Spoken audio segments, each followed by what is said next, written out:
What's up, everybody? Renvale here, and we're back with Star Trek Strange New Worlds, Season 2, Episode, what did I just do? 8, I think is the one I just watched. I'm a little bit behind the times now because somehow I missed an episode in there, probably with the release of Baldur's Gate 3, so I'm a week behind schedule now. So this is the episode that aired last week. So you've probably had plenty of chance to watch it, so spoiler alert stuff here because I'm going to talk about all the things moving forward.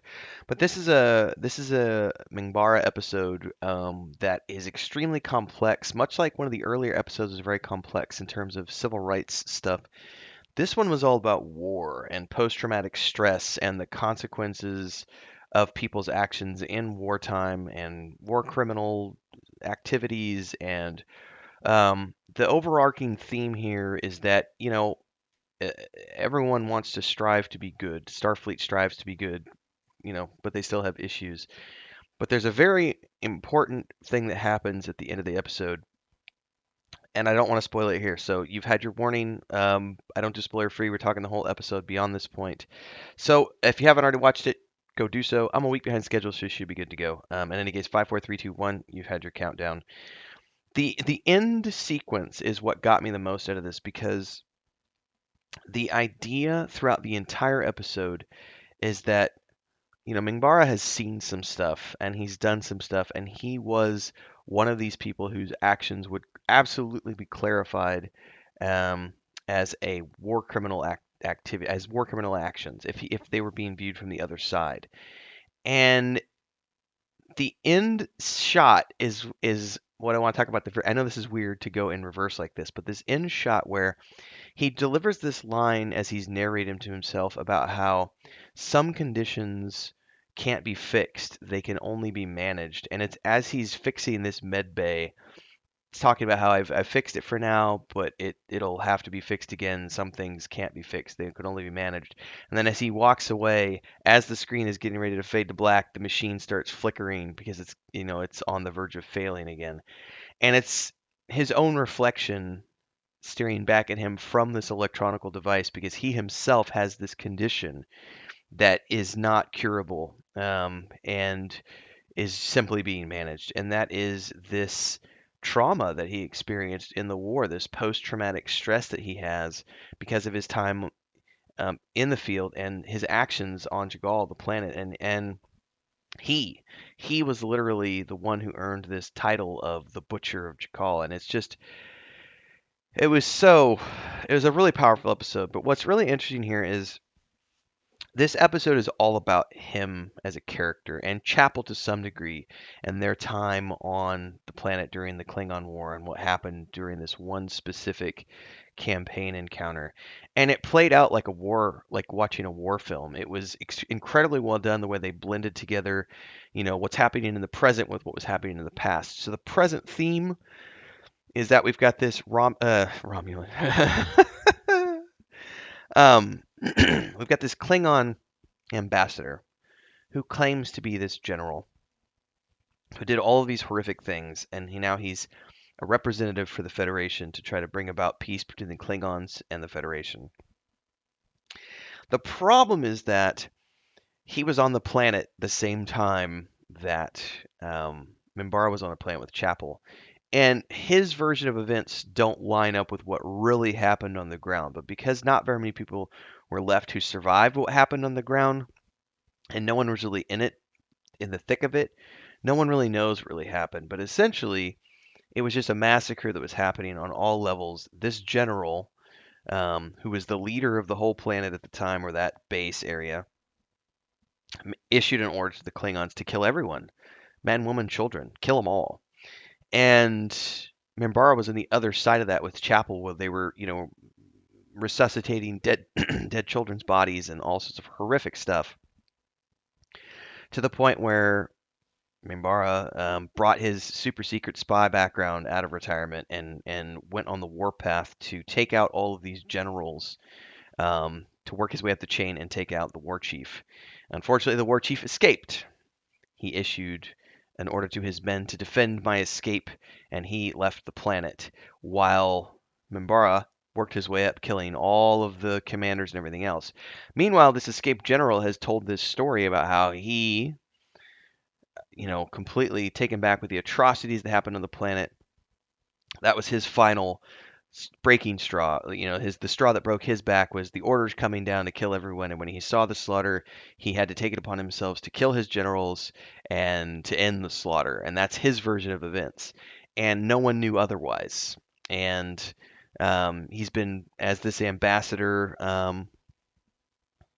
Telling this version of events that sounded very good to the people. And he has done great good in terms of bringing about the peace between the Klingon and spreading that Klingon Federation relationship. However, the entire thing is built on a lie. And this whole episode was about PTSD essentially and war crimes and a lot of heavy, heavy discussion about whether or not war is really the solution, whether or not war is really necessary, circumstances when it might be.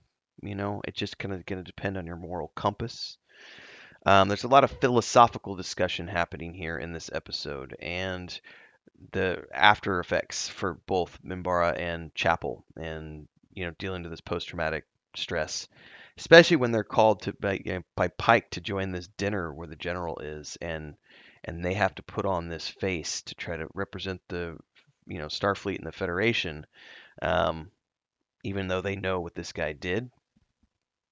Um, so very powerful episode. Some great character acting from the guy who plays Dr. Mimbara. I don't know his name as an actor, and I feel really bad for that. But I literally just saw him. I didn't realize that was him in Dune, in the first volume of Denis Dune. He was the guy that Paul has to fight at the one of the Fremen towards the end of that film.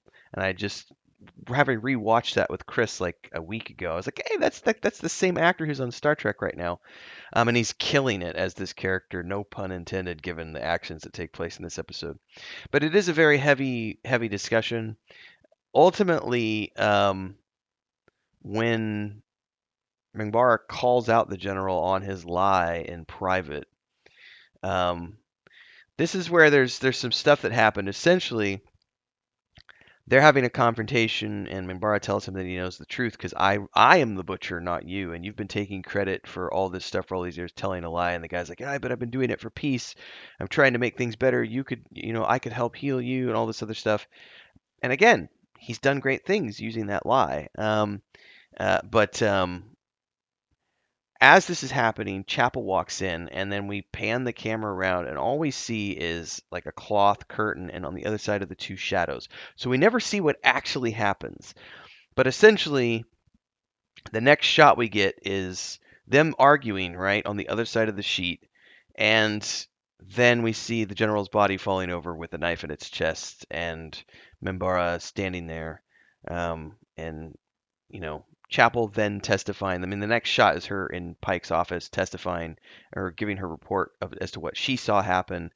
And then, Chris having a conversation with Mara about, he's like, there's going to be an inquiry into this. So we know this is going to come back in a future episode, whether it's this season or next season, I don't know yet. But this will come back and be a Mimbara issue at some point because he did ultimately, you know, however it played out, it, whether it was an accident or not, he did kill the general.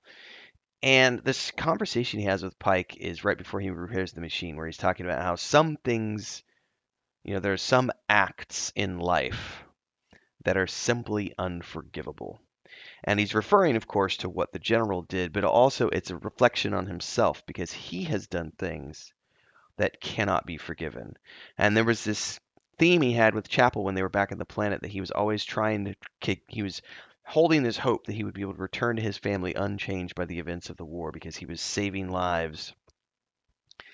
And that was always his mantra. I'm saving lives. I'm making up for my past where I used to be this horrible person killing all these people.